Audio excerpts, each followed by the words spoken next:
नाज़रीन, अवामी न्यूज़ में ख़बरनि जो सिलसिलो जारी है। हिन वक्त असीं तव्हांखे खिपरो मां ख़बर ॾींदा हलूं त वफ़ाक़ी हुकूमत जे मनी बजट खे खिपरो जी अवाम रद्द करे छॾियो आहे। इहो बजट अवाम दुश्मन बजट आहे, जंहिं सां महांगाई जो जिन बेकाबू थी वेंदो आहे। अवाम ॿिनि वेलनि जी मानी जे लाइ परेशान थी वेंदी। खाधे पीते जे शयुनि जा अघ वधाए अवाम सां जीअण जो हक़ बि खसे वरितो आहे। इन मौक़े ते खिपरे जे शहरनि जो अवामी न्यूज़ सां ॻाल्हाईंदे चवणु हो त हुकूमत जी पॉलिसीज़ हमेशा उन जा समरात जेके हूंदा आहिनि उहे बाद में ॾिठा वेंदा आहिनि। हाणे हीअ पाण जेको तव्हां चयो भई डिटेल पूरी मूंखे ॾिनी, फलाणी शइ महांगी, फलाणी शइ महांगी, फलाणी शइ महांगी, तव्हांखे ॿुधाईंदो हलां त इहे जेके कर्ज़ खयां विया आहिनि उन्हनि जूं क़िस्तूं असां अदा कयूं पिया। इहा जेका महांगाई आहे उहा शराइत ते थी आहे। उहे महांगाई उहे शर्तूं कंहिं मंज़ूरु कयूं हुयूं पहिरीं गवर्नमेंट्स, जेके ही 3 सालनि जो कर्ज़ पाण न पिया क़िस्तूं अदा कयूं। ही उहो पुछनि 40 खां 50 सालनि जो कर्ज़ आहे जंहिंजी क़िस्तूं अदा थियनि पियूं।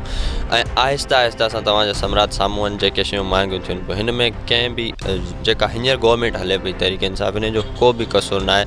तव्हां थिंक टैंक्स आहिनि उन्हनि जूं रिपोर्ट्स पढ़ी ॾिसो ऐं ॿियूं बि जेके इदारा आहिनि उहे इहे ई चवनि था कर्ज़ जेको आहे उहो पाकिस्तान ते बे इंतिहा हो ऐं उन कर्ज़ जा इहे सम्राट आहिनि त अॼुकल्ह जेका सिचुएशन हले पई उहा महंगाई। इस वक्त महंगाई की बात की जाए और जो ये मिनी बजट आ रहा है, इससे अवाम बजट आने से पहले ही अवाम परेशान हो चुकी है, क्योंकि इस वक्त जो हिसाब किताब देखा जाए अवाम दिखावे के हिसाब से वफाक की हिमायत कर रही है, पर अंदर से वफाक से बहुत मायूस है और जिसका रिज़ल्ट खैबर पख्तूनख्वा के इलेक्शन से मिल चुका है।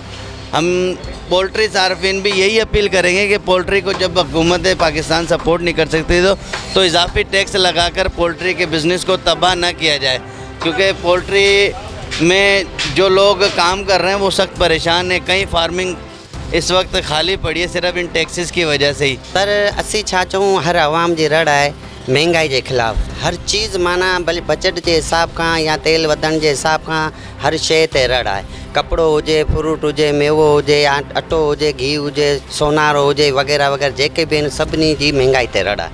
आवाम जो अख़राज घटि आहे ऐं ख़र्चा वधीक आहिनि। पहिरीं जेको आहे 100 रुपए जो कस्टमर रिचार्ज कराईंदो उन ते 88 रुपया कुझु पैसा ईंदा हुआ, ठीकु आहे।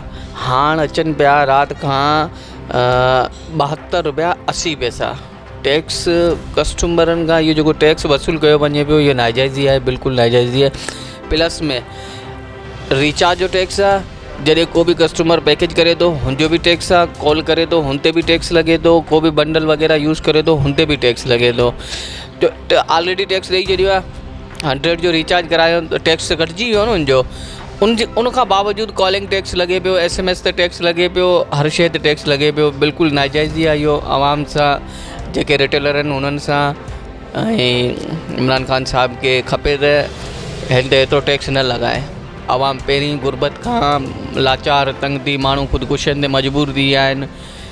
मोबाइल त हर के माण्हू जी ज़रूरत आहे अॼुकल्ह जे दौर में। अटो हुजे न हुजे मोबाइल ज़रूरु हुजे। जो घाटो तोड़ जेको मिनी बजट जेको आहे अवाम जो घाटो तोड़ आहे, जेको अवाम हींअर परेशान आहे। जेका असां हींअर जेका अगरि लोड कराईंदा हुआसीं न उहो 80% में हींअर 75% 60% माना ते माना घटि करे उनखे किरायो रुगो बजट इन में त असांजे जेको असीं इज़ी लोड कराईंदा हुआसीं। अॼुकल्ह जेको खाधे पीते जी शइ आहे, अटो असांजो हिते जेको असांखे एतिरो महांगो ॾिनो आहे, जो असां हिते ग़रीब माण्हू 10 किलो वठण लाइ 700 रुपया 800 रुपए जो असां 10 किलो वठूं था।